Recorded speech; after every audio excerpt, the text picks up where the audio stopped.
Hello everyone, my name is Pooja Rawat and today we are going to start political science, the very first chapter, Indian Constitution.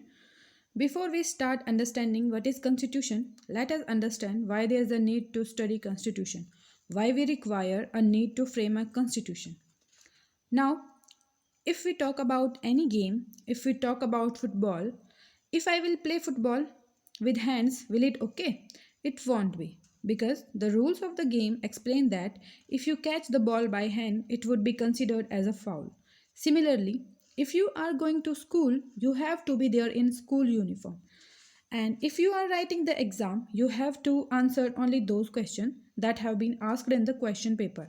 You cannot take any question and write any answer. That you won't score for that. So those are certain rules that have been defined for certain things. And similarly, for a country which is as big as India and any other country, there is a requirement for the rules to be formulated. And once those rules are formed in country, we can either write rules and we can just take them oral rules. If we write rules, that is known as the constitution. Here is a definition of the constitution: a book in which we find the rules and principle a society wants to follow is called a constitution.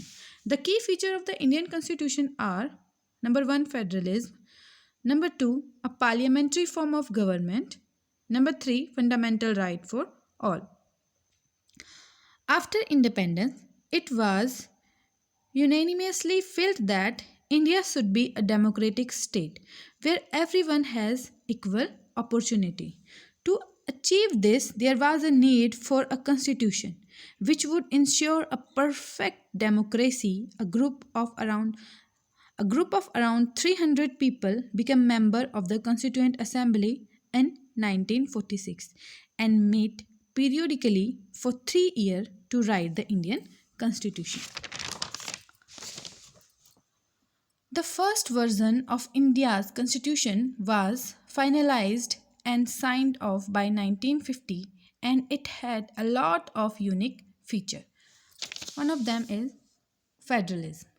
Federalism is a prime feature of the Indian constitution, and it refers to the existence of more than one level of government in the country.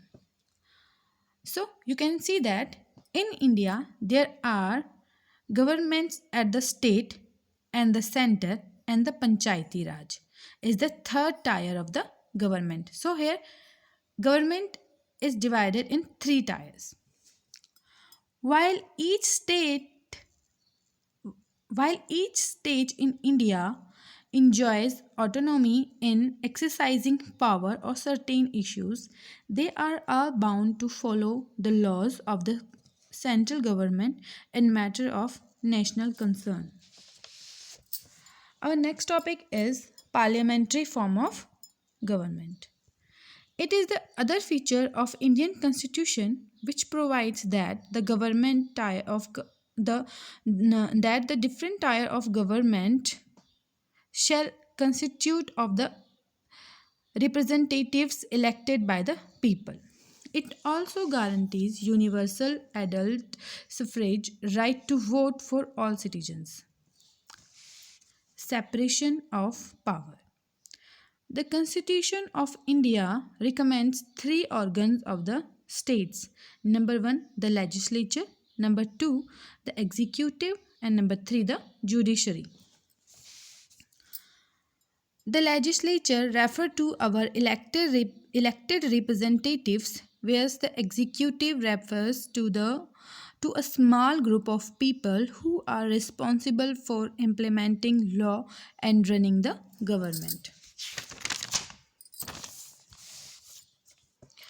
The judiciary referred to the system of court in the country to stop the misuse of power by any branch of the country.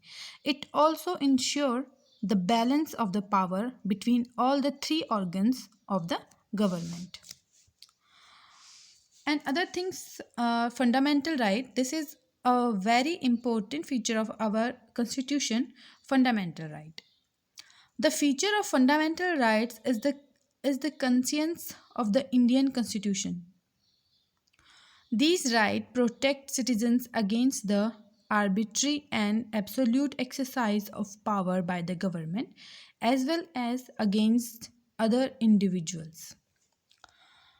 Number one fundamental right is right to equality.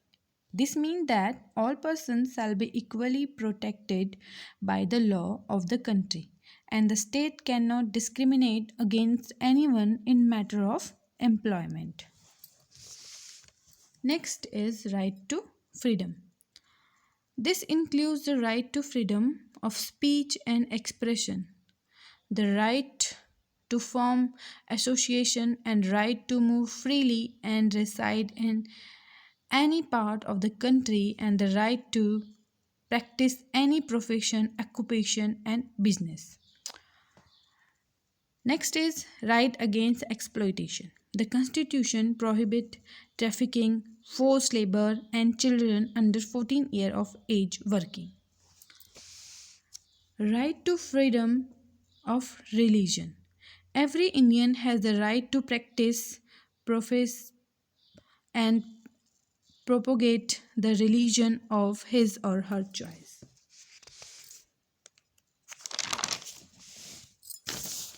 Culture and educational right.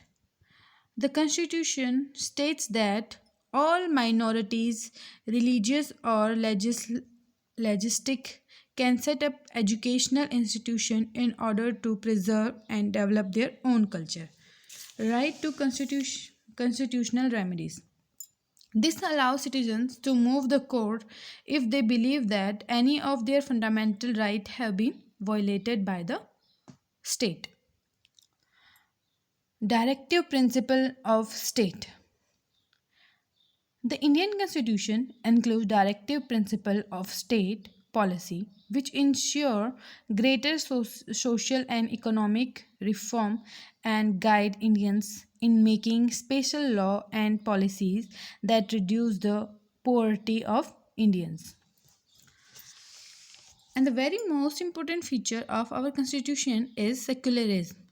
It is a key feature of the Indian constitution and defines a secular state as one in which the state does not officially promote any one religion as the country's official religion. Thank you.